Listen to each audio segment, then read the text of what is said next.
So the title of this video is What is Free Will?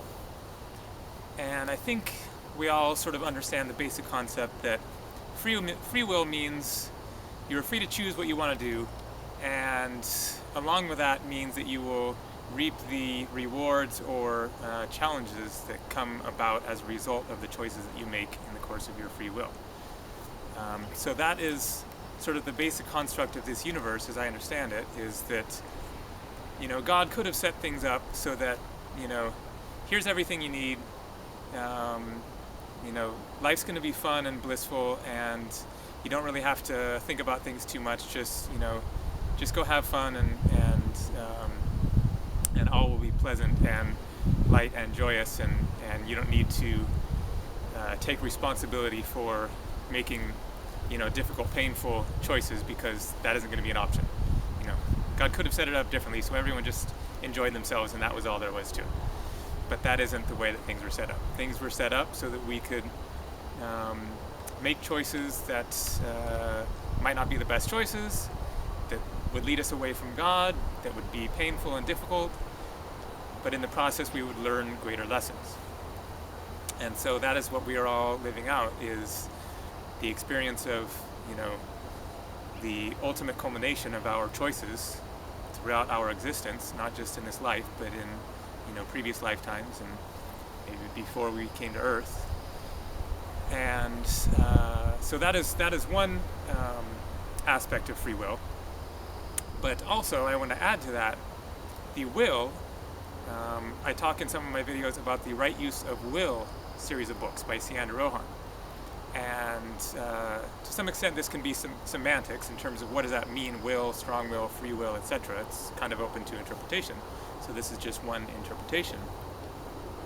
So the will in these books refers to the feminine aspect of consciousness, the emotional feeling body, and there's more to it than just emotions. And there's, you know, the whole feminine range of passion and creativity and spontaneous expression and intuition. And so free will means freedom of the feminine, and freedom of spontaneous expression of being. And so if you sort of just merge that with the concept of having free will, as in I can do what I want, and I'll take responsibility for what comes about as a result of that, that's one element.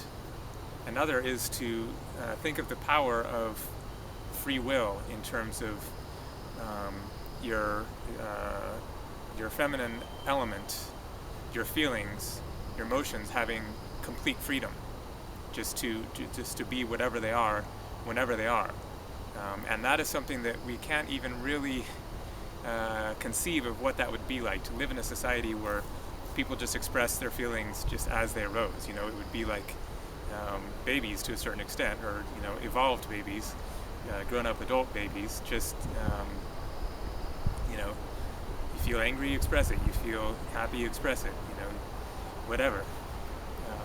And so that is a state of being that we really can't even conceive of having true, absolute honesty with our feelings and emotions. And you know, what sort of a society would that actually be like? Because our society is so you know, set around the concept of denying oneself so that we can all get along, and because, you know, maybe we don't really want to know what everyone's true feelings are all the time, and so we've just learned to contain within ourselves so much of what we're experiencing within, that its fundamental nature is to, you know, be free-flowing and to be expressed, but we don't really know how to balance that out with living in a society as an individual human being, and you know, not imposing ourselves on others, and you know, not wanting to be around unpleasant feelings and all this stuff. So just a interesting concept to keep in mind is, you know, that concept of true freedom of expression along the path of our experience of free will, of making our choices as we see fit. So there you go, just a couple things to think about. Take it easy.